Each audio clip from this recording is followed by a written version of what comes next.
খরগোশগুলোকে আজকে পাকা আমের চোচা খাওয়ানো হচ্ছে।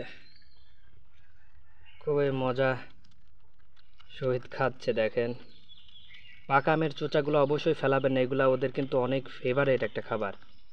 খুব সুন্দরভাবে কুটকুট করে চাবাই চাবাই খায় ওরা।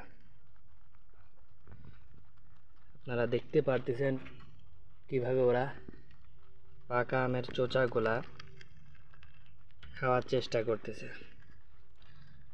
দেখছেন, একবারে একাই নিয়ে চলে যাচ্ছে। দেখছেন, দুই পা উঁচা করে দিয়ে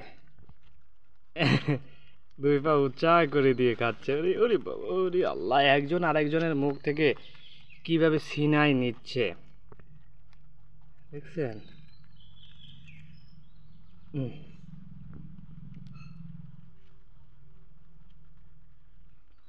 ওরে বাবা, ওরে বাবা, নে নে নে।